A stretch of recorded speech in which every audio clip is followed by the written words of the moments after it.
ආයුබෝවන් සුබ සන්ධ්‍යාවක්. සියලු සමීක්ෂණ වාර්තා නැවත නැවතත් තහවුරු කළ ලංකාවේ අංක 1 ප්‍රවෘත්ති ප්‍රකාශය. පැත්ත ගියත් ඇත්ත කියන හිරු සවස 6:55 ප්‍රධාන ප්‍රවෘත්ති ප්‍රකාශය සමගින් මම ධනුෂ්ක සෙනවිරත්න. මම උත්පලා රත්නායක. මුලින්ම සිරස්තල.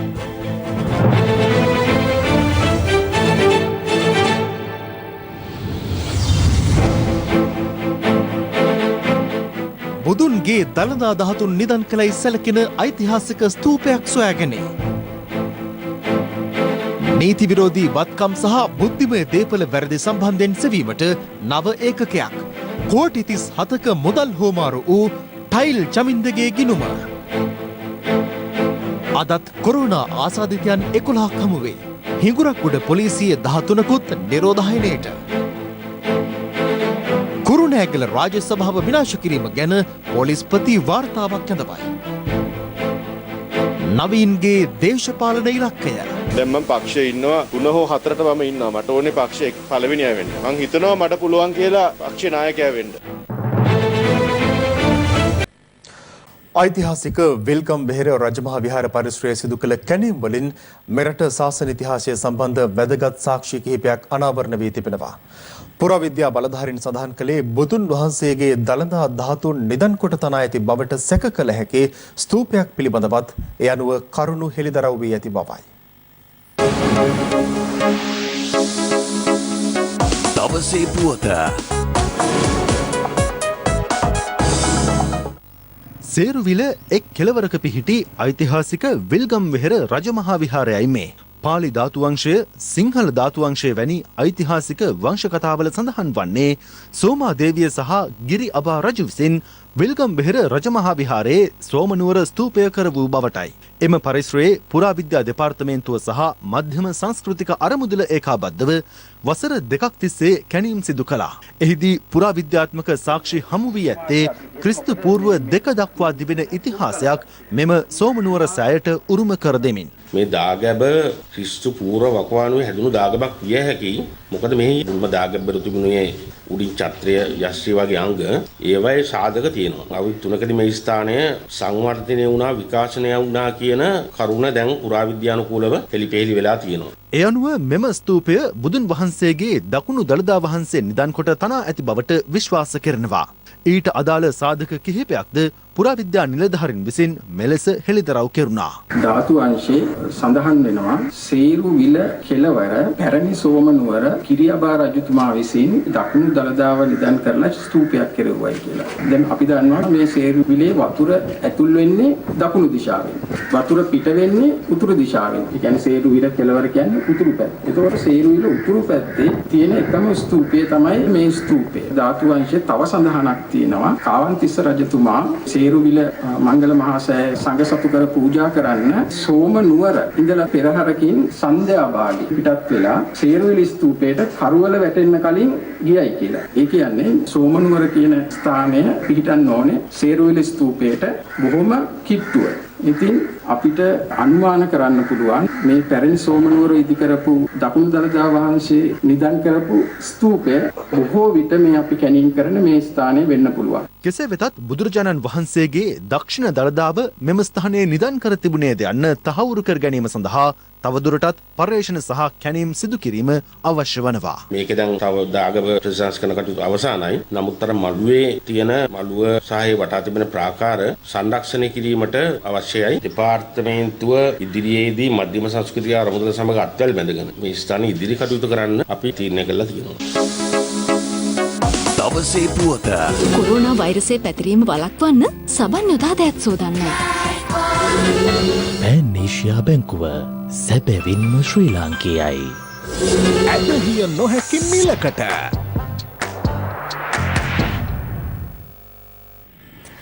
දෙවන බුවනකබාහු රජුගේ රාජ්‍ය සභා මණ්ඩපය ඩෝසර් කර කඩා දැමීම සම්බන්ධව පුළුල් විමර්ශනයක් සිදුකොට සතියක් තුළ වාර්තාවක් ලබා දෙන ලෙස වැඩබලන පොලිස්පතිවරයා විසින් කුරුණෑගල ජ්‍යෙෂ්ඨ පොලිස් අධිකාරීවරයාට නියෝග කර තිබෙනවා.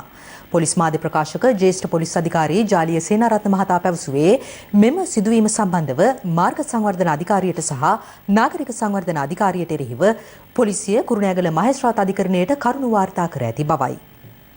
13 වන සියවසට අයත් කුරුණෑගල රාජධානී සමයේ පැවති පුරාවිද්‍යා වටිනාකමකින් යුත් ගොඩනැගිල්ල මෙලෙස ඩෝසර් කර විනාශ කර තිබුණේ පසුගිය 15 වෙනිදායි. එම සිදුවීම පිළිබඳව සොයා බැලීම සඳහා අග්‍රාමාත්‍ය මහින්ද රාජපක්ෂ මහතාගේ උපදෙස් පරිදි පුරාවිද්‍යා දෙපාර්තමේන්තුවේ මැදිහත් වීමෙන් විශේෂ කමිටුවක් පත් කළා. එම කමිටුව ඊයේ කුරුණෑගලට පැමිණ විනාශයට ලක් වූ ඉපැරණි ගොඩනැගිල්ල නිරීක්ෂණය කළ අතර ඊට අදාළ වාර්තාව අග්‍රාමාත්‍යවරයා වෙත හෙට ලබා දීමට නියමිතයි. මේ අතර අද පැවති ප්‍රවෘත්ති සාකච්ඡා කිහිපයකදී මේ සම්බන්ධයෙන් අදහස් පළ වුණා.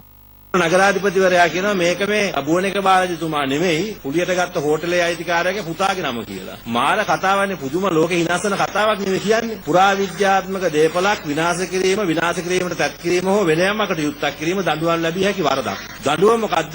අවුරුදු 5ක සිර දඬුවම් හෝ රුපියල් 50000ක දඩයක්. මේ දෙකම ඇති කරගන්නත් පුළුවන්. දැන් මේ හෝටලයක් බවට පත් කරගත්තට පස්සේ මේ පුරාවිද්‍යාත්මක ස්ථානේ කොයිතරම් දේවල් වෙනස් කරලා ඇද්ද? මේ පුරාවිද්‍යාත්මක උරුමය විනාශ කරන්න කටයුතු සිද්ධ කරන්න උදව්පකාර කරපු සහයෝගය ලබා දීපු සියලු දෙනාම වහාම අත්අඩංගුවට අරගෙන නීතිය ක්‍රියාත්මක කරන්න. නැත්නම් මේ රටේ පුරාවිද්‍යාත්මක නීතියත් රටේ නීතියත් හැලුවට ලක් වෙනවා කියන කාරණාව වේලාදී විශේෂයෙන්ම මතක් කරන්න ඕනේ. පුරාවිද්‍යාව ආරක්ෂා කරන්න සුවිශාල දායකත්වයක් හිරු මාධ්‍ය ආයතනයේ දක්වනවා. එතුමන්ලට අපි මේ වෙලාවේ විශේෂයෙන්ම අපි මේ වෙලාවේදී කෘතඥ පූර්වකතාවය පළ කරනවා. අපිට ඊටාම පැහැදිලි කුරුණෑගල මහනගර සභාවේ නගරාධිපති කියලා කියන්නේ තනිකරම බත් කන බූරුවෙක් බවට පුරාවිද්‍යා ආඥාපනත කියන්නේ මේ රටේ බලවත්ම ආඥාපනතක්. වරෙන්තු නැතුව අත්අඩංගුවට ගන්න පුළුවන් පුරාවිද්‍යා ස්ථානයකට කවුරු හරි හානියක් කරනවා නම් එනිසා අපි කියනවා වහාම තුෂාර සංජීව කියන මේ කුරුණෑගල නගරාධිපතිවරයා වහාම අත්අඩංගුවට ගන්න. එහෙම නොවුනොත් ඒක නරක පූර්වාදර්ශයක් වෙනවා. අපිට මතකයි 2016 අවුරුද්දේ සීගිරියේ කැටපත් පවුර කොණ්ඩ කටුවකින් සූරපු ද්‍රවිඩ දැරියක් සම්බන්ධයෙන් අනුගමනය කළ ක්‍රියාපිළිවෙත.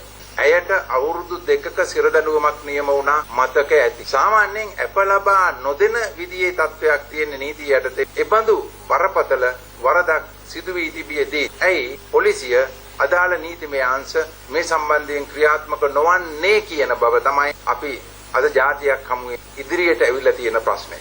මෙම පුරාවිද්‍යා ගොඩනැගිල්ල ඩෝසර් කර කඩා දැමීම සම්බන්ධයෙන් පොලිසිය විසින් නාගරික සංවර්ධන අධිකාරියට සහ මාර්ග සංවර්ධන අධිකාරියට එරෙහිව කුරුණෑගල මහේස්ත්‍රාත් අධිකරණය වෙත කරුණු වාර්තා කර තිබෙනවා. පැමිණ ලැබිලා තියෙන්නේ කුරුණෑගල නගර සභාව සහ මාර්ග සංවර්ධන අධිකාරියේ ක්‍රියාකාරකම් හේතුවෙන් මේ අනර්ථය සිද්ධ වෙලා තියෙන බවට ඒ අනුව ඒ ආයතන දෙකට එරෙහිව අධිකරණයට කරුණු වාර්තා කරලා තියෙනවා. ඊට අමතරව පුරාවිද්‍යා අධ්‍යක්ෂ ජනරාල්තුමා විසින් පොලිස්පතිතුමාට විශේෂ පැමිණිල්ලක් කරලා තියෙනවා ඒ සම්බන්ධයෙන් ක්‍රියාමාර්ග ගන්න කියලා. ඒ අනුව පොලිස්පතිතුමා විසින් කුරුණෑගල ජ්‍යෙෂ්ඨ පොලිස් අධිකාරිය වෙත විශේෂ නියෝගයක් නිකුත් කරලා තියෙනවා. නිරීක්ෂණ සහ නිර්දේශ ඇතුළත් වාර්තාවක් සතියක් ඇතුළතදී පොලිස්පතිතුමාට ලබා දෙන්න කියලා.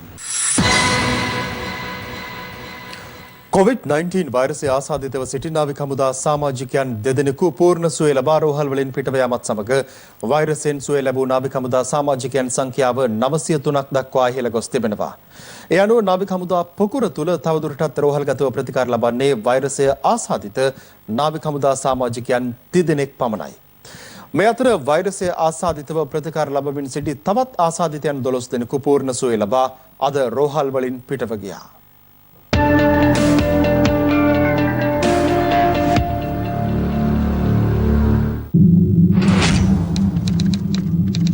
නව COVID-19 ආසාදිතයන් 11 දෙනෙකු අද වාර්තා වුණා. ඔවුන් අතරින් දෙදෙනෙක් එක්සත් අරාබි එමිරාජ්‍යයේ සිට මෙරටට පැමිණි පුද්ගලයන් වනවා. තවත් දෙදෙනෙකු ඉන්දියාවේ සිට මෙරටට පැමිණි පුද්ගලයන් වන අතර අනෙක් දෙදෙනා කටාර් සිට මෙරටට පැමිණි පුද්ගලයන් බව රාජ්‍ය ප්‍රවෘත්ති දෙපාර්තමේන්තුව නිවේදනය කළා.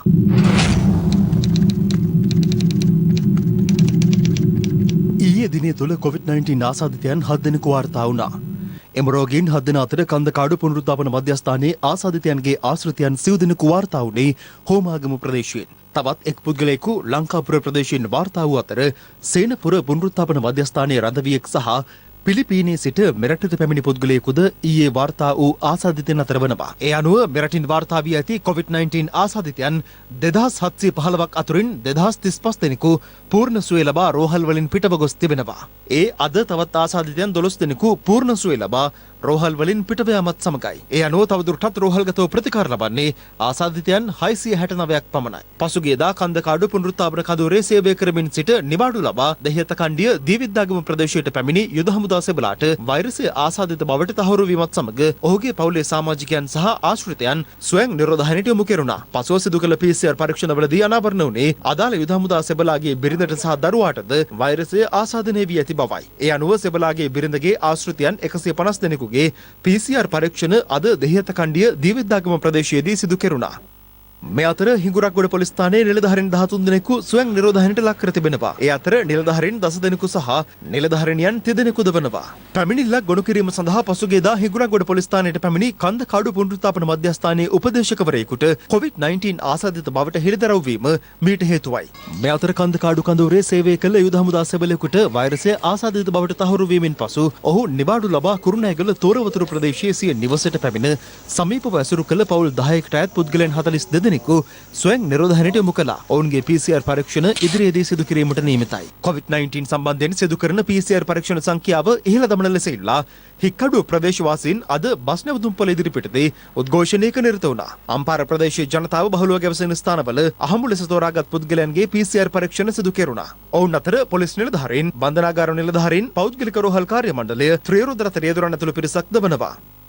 මේ අතර COVID-19 වෙන්ම සියලු බෝවන රෝග පාලන කටයුතු වලින් අද සිටිවත් වන බව මහජන සෞඛ්‍ය පරීක්ෂකවරුන්ගේ සංගමය ඊයේ ප්‍රකාශ කළා. ඒ අනුව මහජන සෞඛ්‍ය පරීක්ෂකවරුන්ගේ වෘත්තීය ක්‍රියාමාර්ගයේ හේතුවෙන් සෞඛ්‍ය සේවාවට සිදුවිය හැකි බලපෑම අවම කිරීම සඳහා ගත යුතු ක්‍රියාමාර්ග දක්වමින් රජයේ වෛද්‍ය නිලධාරීන්ගේ සංගමය නිවේදනයක් නිකුත් කර තිබෙනවා.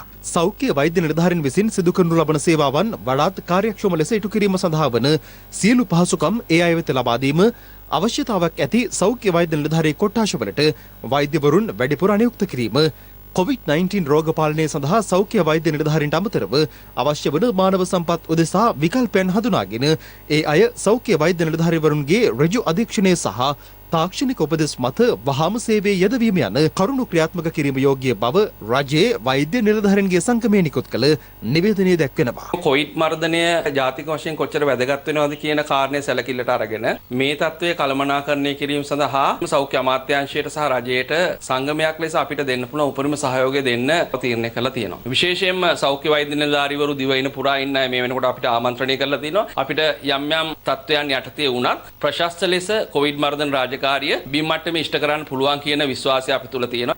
මේ අතර COVID-19 වෛරසය ආසාදනය වීමෙන් දිනක් තුල වාර්තා වූ වැඩිම ආසාදිතයන් සංඛ්‍යාව 2,56,848ක් ලෙස ඊයේ වාර්තා වුණා. ඉන් බහුතර ආසාදිතයන් සංඛ්‍යාවක් වාර්තා වූයේ ඇමරිකාවෙන්, බ්‍රසීලෙන් සහ ඉන්දියාවෙන්. මේ වන විට ලොව පුරා රටවල් රැසකින් හඳුනාගෙන ඇති COVID-19 මරණ සංඛ්‍යාව 6,04,963ක්. මෙවර මහමැතිවරණය සඳහා ශ්‍රී ලංකා පොදුජන පෙරමුණෙන් රත්නපුර දිස්ත්‍රික්කයේ සඳහා ඉදිරිපත් වන අපේක්ෂකයින්ගේ ජය තහවුරු කිරීමේ රැස්වීම් වලට ජනාධිපති ගෝඨාභය රාජපක්ෂ මහතා අද එක් වුණා. එහිදී ජනාධිපතිවරයාට ජනතාවගෙන් ලැබුණේ උණුසුම් පිළිගැනීමක්. පොදුජන පෙරමුණේ අපේක්ෂකයන්ගේ ජය තහවුරු කිරීම වෙනුවෙන් ඇඹිලිපිටිය ළමා උද්‍යානය අසල සංවිධානය කර තිබූ ජනරැලියකට එක් වූ ජනාධිපති ගෝඨාභය රාජපක්ෂ මහතාට උණුසුම් පිළිගැනීමක් හිමි වුණා. ඊට එක්ව සිටි ජනතාව සිය ගැටලුද ජනාධිපතිවරයා වෙත ඉදිරිපත් කළා.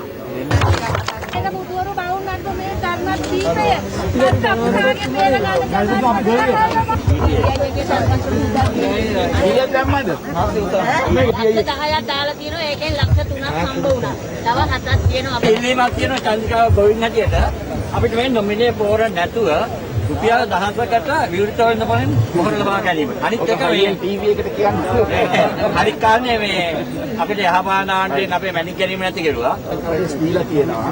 ජනාධිපති ලොකු මහා පරිපාලනයේ බඩෝ දාලා නෑ අතික පාට.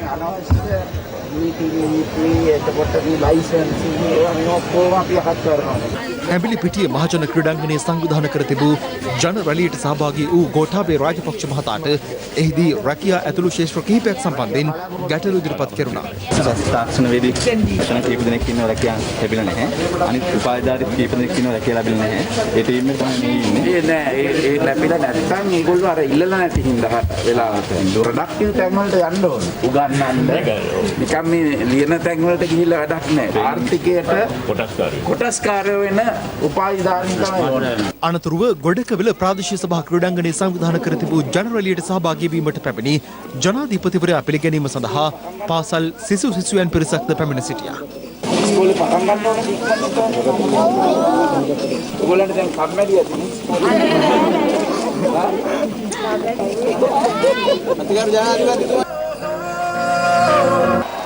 අපේ ජනාධිපතිතුමාට උපාධිධාරීන් පත්වීම අපි චණ්ඩීගඩට දාට පහුවෙන්දම දෙනවා. අක්පාර ආසන තනි කරනද ඔබතුමා බුද්ධ මෙතන දිනවන්න කැප කරන්න කියලා ඉල්ලීම මෙසේජ් දුන්නා. මම නෙමෙයි ඔයගොල්ලෝ දිනවන්නේ. දැන් ඉස්සෙල්ලා ගම්මිරිස් වලට මහින්ද රාජපක්ෂ ආණ්ඩුපතිතුමා කාලේ හොඳ ඉලක්ක තිබුණා. ඊට පස්සේ පිටරටින් ගෙන්නලා ප්‍රතිඅපනයනය කිරීම නිසා අපේ මාකට් එක කඩාගෙනවා. දැන් ඉන්දියාවෙන් තමයි අපි ගොඩක් ගම්මිරිස් ගත්තේ. ඒගොල්ලෝ කෝටා එකකට ගන්න. ඒ කෝටා එක ගිය ගමන්ම අපේ ගම්මිරිස් වල මිල පහත යනවා. අපි කරන්න ඕන මේවට අලුත් මාකට් එකක් හොයන්න. ඒකම මේ වැලියු ඇඩ් කරන්න ඕන මේවට. මේවා පිළිසිදු කරලා තෙල් හදලා මේවා කරලා තමයි අපේ රජයක් හැටියට අපි බලාපොරොත්තු වෙන්නේ මේක ඇල් කරන්න. ඒකට මම ඇත්තටම මේ ගම්මිරිස් ඔප්පුගේම රැසීමක් අඳවලා තියෙනවා. ඒකදී අපි බලන්නේ කොහොමද සාවර මිලක් ගොවියට ලබා ගන්නට පුළුවන් වෙන්නේ කියලා. අපේ ජනාධිපතිතුමාට මෙරට දේපල කිසිවෙකුටත් විකිණීමට ඉඩ නොතබන බව අග්‍රාමාත්‍ය මහින්ද රාජපක්ෂ මහතා පවසනවා. අග්‍රාමාත්‍යවරයා මේ බව සඳහන් කළේ මොනරාගල සෙවණගල ප්‍රදේශයේ පැවති ජනහමුවකට එක්වමින්. ශ්‍රී ලංකා පොදුජන පෙරමුණෙන් මෙවර මහමැතිවරණයට තරඟ කරන අපේක්ෂකයින්ගේ ජයත හඹුරු කිරීම වෙනුවෙන් මොනරාගල සෙවණගලදී සංවිධානය කර තිබූ ජනහමුව පැවැත්වුණේ අග්‍රාමාත්‍ය මහින්ද රාජපක්ෂ මහතාගේ ප්‍රධානත්වයෙන්. වරාය විකුණා අපි යාන්තම් ගුවන් තොටුපොළ නාත්ත ගත්තා අපි ආපු හින්දා ඒ පැත්තේ ඇමතිවරු හිටියා ඔය සජිත් ප්‍රේමදාසත් ඒකට ඇමතිනේනේ අපි බොහොම පැහැදිලිව මේ රටේ දේපල විකුණන්න ඉඩ තියන්නේ නැහැ කාටවත් අද මම පත්තරේ බලනකොට මට ආරාධනාවක් තියෙනවා ශ්‍රී ලංකා නිදහස් පක්ෂයෙන් එන්න කියලා සභාපතිකම ගන්න කියලා මම කිව්වා අපි ශ්‍රී ලංකා නිදහස් පක්ෂයේ හදපු අය අපේ තාත්තලා නමුත් අපි 2015 පෙරදුනාට පස්සේ අපිට ශ්‍රී ලංකා නිදහස් පක්ෂය පලා බෙදන්න පටන් ගත්තා ඊට පස්සේ අපි ලෙව්වා. එතකොට ඉතින් වෙන මොනවා කරන්නද? එතකොට තමයි අපි කිව්වේ නෙළුම් පෝට්ටුව යටතේ පොදු ජන පෙරමුණක් නදාගෙන තරග කළා ප්‍රාදේශීය සභා മന്ത്രിවරු 3000 ගාණක් 171ක් අපි ජයග්‍රහණය කෙරෙව්වා. දැන් මෛත්‍රීපාල සිරිසේන මැතිතුමා මට අගමැතිකම දුන්නා. අද නැවත එක්කව වෙලා ඇවිල්ලා පෙරමුණක අපි ඉන්නේ. මනාපලට යුද්ධ කරන්න එපා සටන් කරන්න යන්න ඕනේ නැහැ. ඒක මන් දිය යුතු උපදේශක්. මම අවුරුදු 50 ගාණක් දැන් දේශපාලනේ. ඉතින් ඒකින්ද කරුණා කරලා අපි කියන දේ පොඩ්ඩක් අහන්න. මොකද අද එක්සත් ජාති පක්ෂ දෙකට කැඩිලා. සජිත් පිලයි රනිල් පිලයි කියලා. එයාලගේ සටන සිරිකොත අල්ල ගන්න. එක්කෙනෙක් අල්ල ගන්න හදනවා එක්කෙනෙක් පිටියා ගන්න හදනවා. ඉඩම් නඩුවක් දාගෙන බෙදා ගන්න කියන්න. අද TNA එකේ ප්‍රතිපත්ති ප්‍රකාශය නිකුත් වෙලා තියෙනවා. ඒකේ ඒකීය කෑල්ල ගිය පාර තිබුණා මේ පාර නෑ. කියලා තාරංචි මම දන්නේ මට ලැබිච්ච ආරංචි. මේ රට කෑලි වලට කඩන්න දෙන්න බෑ. කෑලි වලට කඩන්න දෙන්නෙත් නෑ කියන එක ප්‍රභාකරන් තුවක්කුවෙන් ගන්න හදපු දේ අපි පෑනෙන් දෙන්න සූදානම් නෑ කියන එක නම් පැහැදිලිව අපි තමුන්නාන්සේලාට කියන්න ඕන. ජනතාවට සහන ලබා දීමට නම් රටේ පාලකයින් දුෂ්කර ක්‍රියා කළ යුතු බව සමගි ජනබලවේගයේ නායක සජිත් ප්‍රේමදාස මහතා පවසනවා. ඔහු මේ බව සඳහන් කළේ අවිස්සාවේල ප්‍රදේශයේ පැවති ජන හමුවක් අමතමින්. බඩු මිල අහස උසට නැගලා ජීවන බරින් ජනතාව තෙරපින ආණ්ඩුව හදන්නේ 5000 කෑලි දෙකක් දීලා මූණ දෙන්න තියෙන අභියෝගයෙන් පැනලා යන අමාරු තීන්දුව ගන්නෙ නැහැ. කොහොමද අපි ආර්ථිකය ගොඩගන්නේ? කොහොමද අපි මිනිස්සුන්ගේ අතේ සල්ලි ටික ලබන්නේ? කොහොමද අපි ජනතාවගේ ජන ජීවිතය උඩට ගෙනෙන්නේ? මේවා පිළිබඳව කිසිම සැලැස්මක් නැහැ. සැලසුම් ඉදිරි කරනකොට කුහකකම් ක්‍රියාත්මක කරන මේ කඩා වැටෙන ආර්ථිකය කොහොම හරි ගොඩ ගන්නට ඕන. එසේ නොවුනහොත් මොකක්ද වෙන්නේ? මහා ආර්ථික ප්‍රපාතයකට මුළු රටම පල්ලම් බහින. එක්තරා වෙලාවක එයි ගොඩ ගන්නම බැරි තත්යකට වැටෙන. අන්න එතනට වැටුනොත් මුළු රටම අනතුරුයි. එසේ වන්නට පෙර මිනිස්සුන්ගේ අතට සල්ලි ටික දෙන්නට ඕන. මිනිස්සුන්ට සහන ටික දෙන්නට ඕන. ඒ සහන දෙන්නට හැකියාවක් තියෙනවා. රටේ පාලකයෝ දුෂ්කර ක්‍රියා කරන්නට ඕන. කැබිනට් මණ්ඩලයේ සමාජිකයෝ සුරසප විදිනකොට රට ගොඩ ගන්නට බෑ. ආණ්ඩුව බිහි කරලා පැය 24ක් ඇතුළත අපි අනිවාර්යයෙන්ම තෙල් මිල පහත දමනවා. දැන් මේ තියෙන ආණ්ඩුව තීන්දුව කරලා තියෙනවා මාස 12කට තෙල් මිල වෙනස් කරන්න. මොන අදූරදර්ශී ක්‍රියාවක්ද? මාස 9කදී මෙරට ගැටලු විසඳීමට නොහැකි වූ ආණ්ඩුවකට බලය ලබා දී පළක් නොවන බව එක්සත් ජාතික පක්ෂ නායක රනිල් වික්‍රමසිංහ මහතා පවසනවා. ඔහු මේ අදහස් පළ කළේ ත්‍රිකුණාමලයේදී අද පෙරවරුවේ පැවති ජනහමුවකට එක්වමින්. ත්‍රිකුණාමල දිස්ත්‍රික්කයෙන් තරඟ වදින එක්සත් ජාතික පක්ෂ අපේක්ෂකයින්ගේ ජය තහවුරු කිරීම වෙනුවෙන් මෙම ජනහමුව සංවිධානය කර තිබුණේ ත්‍රිකුණාමල නගර සභා ශාලාවේදී. කොරෝනා පිළිබඳ PHIලා බලය ඉල්ලුවා ගැසට් නිවේදනය නිකුත් කරා කියනවා PHලා කියනවා අපිට බලය නැහැ කියලා. තාම වර්ධනය යනවා. කවුද මේ අවුලට වග කියන්නේ? ඔහොට්ටුවේ ආණ්ඩුවනේ. අද ලංකාවේ ලොකුම ප්‍රශ්නේ කොරෝනා පාලනය. දෙවනුව කොරෝනාව නැතිුනේ ආර්ථිකයට නව පණක් දෙන එක. දැන් ඉස්සෙල්ලම ඇතිරීම වළක්වන්න පියවර ගන්න නැත්නම් අපි කොහොමද මේ ආණ්ඩුව ගැන විශ්වාසයක් තියන්නේ? මේ ආණ්ඩුව කොරෝනා අමතක කරා කියලා කොරෝනා අපි අමතක කරන්න යන්නේ නැහැ. බඩු මිල වැඩි වෙනවා. අපිට කියනවා පොලි අඩුයිලු. පොලි අඩු නම් මිලත් අඩු වෙන්න ඕනේ. මේ රට ඉදිරියට ගෙනියන්න මුදල් ඕනේ. මේ ආණ්ඩුව බංකොලො. අර මිලියන 7000ක් විතර නැති වෙනවා. මේ ප්‍රශ්නේ ආවේ කොරෝනා වලට ඉස්සෙල්ලා. ඔකේ ලක්ෂ 10කට රැකියාව නැති වෙනවා. ඒකට මාසෙ රුපියල් 10000ක් දෙනවා. 3 wheeler වගේ ඒවා බේරන්න. ඒ බෝට්ටුත් තියෙනවා දැන් ණය අරගෙන. ඒවා බේරන්න. කොහොම හරි අමාරුවෙන් මේක අපි ගෙනියමු අවුරුද්දක්. දෙවෙනි අවුරුද්දේ දියුණු වෙයි. ඒකට තමයි මේ තරුණයන්ට අනාගතය. අපිට විතරයි මාර්ගයක් තියෙන්නේ. ඒ පණිවිඩය කියනවා මෙතෙන්ට ආව. තිරුකුණාමලේ වරාය හදන්න ඉන්දියාව, ජපානය, සිංගප්පූරේ කැමැත්තක් දැක්වුවා. අපි කප්පල් තුනේ වෙන් කරා ජාතික වෙළඳ කලාපයක් ඇට. අද මොකද්ද කරේ? අර MCC කියලා කිව්වා මේ මාර්ගයෙන් තමයි රට බෙදන්න කිව්වා. තව මොකද්ද කරේ? දැන් ජපානයේ එක ගිහින් කොළඹ වරාය හැප්පුණා. ඉතින් කවුද සල්ලි දෙන්නේ? ඔක්කොම කඩලා දැම්මා. අපි දුන්නානේ මාස 9ක් දැන්. මාස 9න් බැරි වුණා. දැන් තව දීලා වැඩක් නැහැ. පොහොට්ටුව අයින් කරන්න. එක්සත් ජාතික පක්ෂයේ නායකත්වය වෙනස් විය යුතු බව එම පක්ෂයේ ජාතික සංවිධායක හිටපු පාර්ලිමේන්තු මන්ත්‍රී නවීන් දිසානායක මහතා පවසනවා. හැටන් දිඹුලපතන ප්‍රදේශයේ ජනහමුවකට එක්වෙමින් ඔහු සඳහන් කළේ එක්සත් ජාතික පක්ෂයේ නායකත්වයට පත්වීමට අවශ්‍ය සියලුම සුදුසුකම් තමන්ට ඇති බවයි. පක්ෂ නායකත්වයේ වෙනසකුත් වෙන්න ඕනේ. අවුරුදු 26ක එක පුද්ගලයෙක්ට පක්ෂ නායකයෙක් වෙලා ඉන්න බෑ. අපි ඒක ඕපන්ලි කියනවා. ඒක හංගන්න දෙයක් නෑ. රනිල් වික්‍රමසිංහ මහත්තයා 25 වෙනිදා එනවා නුවරඑළියට. අපි එතුමාට ඕපන්ලි කියනවා. ඒතකොට එක්සත් ජාතික පක්ෂය ඇතුලේ මම ඉන්නවා එතන ඉහළම තැනක. මං හිතනවා මට පුළුවන් කියලා පක්ෂ නායකයා වෙන්න. මම පක්ෂ නායකයා වෙලා මේ රටේ ඉහළම පුටුවකට ජනාධිපති නැත්නම් අගමැති වුණොත් කවදා හරි මම ඉස්සෙල්ලම වැඩ කරන්නේ මගේ නුවරඑළිය ජනතාවට. ඉතින් අවුරුදු 20ක් මං දැන් දේශපාලනය කරලා තියෙනවා. දැන් මම පක්ෂයේ ඉන්නවා 3 හෝ 4ට මම ඉන්නවා. මට ඕනේ පක්ෂයේ පළවෙනියා වෙන්න. ඒකට මට පුංචි තල්ලුවක් දෙන්න දාවරම් මේ තත්ත්වය. මොණරාගල සෙබණගල ප්‍රදේශයේ පැවති මැතිවරණ ප්‍රචාරණ ජනහමුවකදී උණුසුම් තත්ත්වයක් හටගත්තා. ඒ හිටපු පාර්ලිමේන්තු මන්ත්‍රීවරයෙකු වන ජගත් පුෂ්පකුමාර මහතා ජනහමුව ඇමතීමට සූදානම් වූ අවස්ථාවේදී මොණරාගල සෙවණගල ප්‍රදේශයේ පැවති මැතිවරණ ප්‍රචාරක ජනරාලිය ඇමතීමට හිටපු අමාත්‍යවරයෙකු වූ ජගත් පුෂ්පකුමාර මහතා සූදානම් වූ අවස්ථාවේදී බුත්තල උණවටුන රජමහා විහාරස්ථානයේ විහාරාධිපති පූජ්‍ය මහසෙන්ගම නන්දසාර හිමියන් ඇතුළු ප්‍රදේශවාසීන්ගෙන් විරෝධය ලැබුණා. මම මේ කතාවක් බලෙන් ගන්නෙ. අපිට මේ වේදිකාව දැක්කාම හිරිකිතයක් දැනෙනවා. අප්පච්චි පාරක් දිගේ ඇවිද්දවන්න වැඩ කරනවා කියපු එවුන් මේ වේදිකාවේ ඇවිල්ලා නිදිවදින්න හදනකොට අපි දෙන්නේ මුන්ට අද මෙලුම් පොත් එල්ලලා ඉන්නකොට අපි මේ වේදිකාවේ අපි වෙන කරන්න දෙන්නේ නෑට පොත් පාර කරන්න ආපෙවුන් අප්පච්චිත් එක්ක අපි එදත් හිටියා අදත් ඉන්නා මේ කට්ටිය සෙල්ලම් දානකොට යහපානියත් එක්ක අපි මුටි කෑවා අපි මෙයාලා වෙන්නේ අපි වින්දා මෙතන ආයි මේ ආයත මෙතන රඟන්න දුන්නොත් මේ වෙල්ලාසේ මිනිස්සු නෙවෙයි කියන එකත් අපි කියන්නට ඕන. අපේ අප්පච්චි එනකම් ආයි මේ පිනුම් අපුලට ආච්චා කරන්න දෙන්නේ අපි. විරෝධය නොතකමින් හිටපු අමාත්‍ය ජගත් පුෂ්පකුමාර මහතා ජනරාලිය ඇමතු අතර එහිදී ජනතාවගෙන් දොහොට එල්ල වූයේ දැඩි විරෝධයක්. අධිකරණ මහා සංඝරත්නයේ අවසරයි. ඒ වගේම යාස්ථාපී අපේක්ෂක ඇති වූ උණුසුම් තත්ත්වය පාලනය කිරීමට එම ස්ථානයේ සිටි සෙසු දේශපාලන නියෝජිතයින් එක්ව කටයුතු කළා.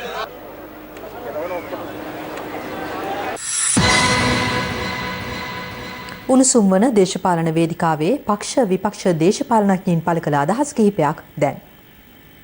ලක්ෂ 69ක් ඡන්දේ දුන්නට මේ වෙනකොට ඒ බහුතරයක් දවස ගෙවන්න ඉතාම කලකිරීම තුල. එහෙමනම් එතනින් එගොඩ කරන්න පුළුවන් එකම නායකයා සජිත් ප්‍රේමදාස මැතිතුමා කියන එක අපි අවිවාදයෙන් පිළිගන්න ඕනේ. මේ අප්පුඩි ගන්න එපා කියන එක. තේරුණාද? රුපියල් 5000. එක ගෙදර පවුල් 3ක් හිටියොත් දුන්නා හම්බුන්නේ නැද්ද? පවුලේ 3 දෙනාට 3 දෙන්න එන්න බෑ. පවුලකට 5000 ගානේ හම්බුණාද කියන්නකෝ.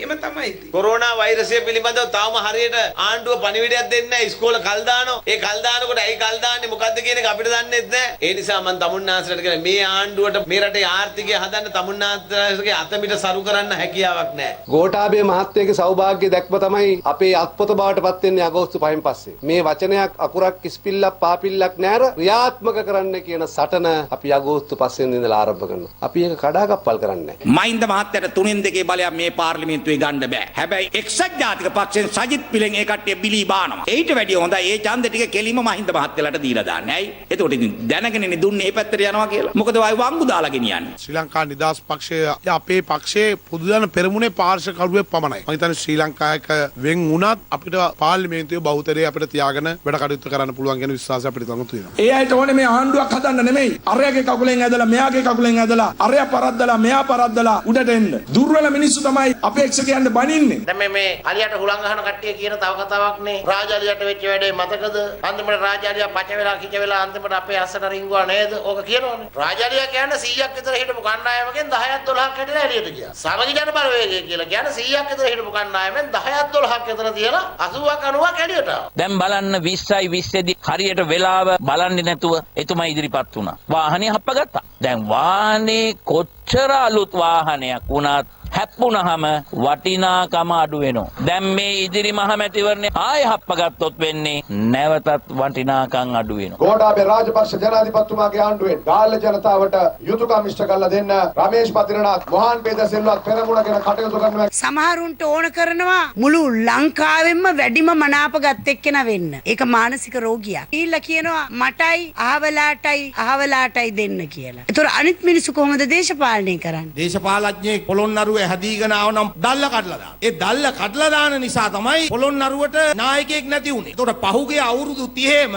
මඤ්ඤොක්කාලයක් බෙදුවා පොළොන්නරුව එක පුද්ගලයා. අද මේ මට බයින මේ ලෝකෙ දෙයක් දන්නේ නැති නිකම් මේ පැටවු කුක්කෝ ඉතිහාසය දන්නේ නැහැ, කරපු වැඩ දන්නේ නැහැ, බෝක්කුවක් දාලා නැහැ, පාලමක් දාලා නැහැ, ඉස්කෝලයක් හදලා නැහැ. එහෙම මිනිස්සු මහා කයිවාරු කහරෝ නන්දොඩ වෙනවා. සමහරු නම් මෛත්‍රීපාල සිරිසේන මැතිතුමාව දිරිගන්නන විදිහේ ප්‍රකාශ අපිට ඒ කාලේ කරනකොට අපිට බනින්න ගත්තා. ඒවා දිරිගැන්වීමේ ප්‍රකාශ නෙවෙයි, ඒවා තමයි නළු කියලා කියන්නේ. අපිට ඕන වුණා මේ දෙක හප්පන්න. ඒ නිසා මේ ජනාධිපති පුටුවයි අගමැති පුටුවයි එකට හප්පුවාම තමයි අරමුදේ උස්සන්නේ මේ. එතකොට තමයි ශ්‍රී ලංකා නිදහස් පක්ෂ කණ්ඩායම සතුව තිබෙන ඡන්ද පදනම අපේ ජයග්‍රහණයට එකතු වෙන්නේ. 3-2 බලය ඡන්දෙන්ම අරගෙන දුන්නම ඉවරයි. නැත්තම් වෙන්නේ එක ලාග්ගු වෙනවා ජනාධිපතිතුමාගේ දැක් ශක්තිමත් කරන්න ආවයි කියලා. සමහර රට මේ දිරවන්නේ චරිතත් එන්නේ ඉඳී තියෙනවා.